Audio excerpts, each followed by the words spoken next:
Hello everyone. ఇది బెడోక్ దగ్గరలో ఉన్నటువంటి ఒక లాపసాడ్ లాంటిది. అంటే ఫుడ్ స్టాల్స్ ఇక్కడ సింగపూర్లో ఎక్కువగా జనాలు బయట తింటారు కాబట్టి ఇక్కడ ఫుడ్ కోర్ట్స్ ఉంటాయి. ఇది చాలా పెద్ద ఫుడ్ కోర్ట్ అనమాట. So you can see there are so many shops. So majority of the food courts అలాగే ఉంటాయి సింగపూర్లో.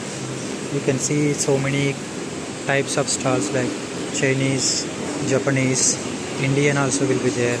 So it's a multicultural society. So ఇక్కడ చాలా డిఫరెంట్ కల్చర్ సంబంధించిన ఫుడ్ కోర్ట్స్ ఉంటాయి. అండ్ చూస్తే ఇక్కడ ప్రతి ఫుడ్ కోర్ట్లో ఇలాగా ఆల్ ఫెసిలిటీస్ ఉంటాయన్నమాట. లైక్ టాయిలెట్స్, పక్కనే వెట్ మార్కెట్ కూడా ఉంది అటాచ్డ్గా. సో అటు పక్కకి వెళ్తే కనుక మీరు వెట్ మార్కెట్ చూడొచ్చు. ప్రస్తుతం షాప్స్ క్లోజ్ ఉన్నాయి. రేపు నేను ఓపెన్ చేసినప్పుడు చూపిస్తాను.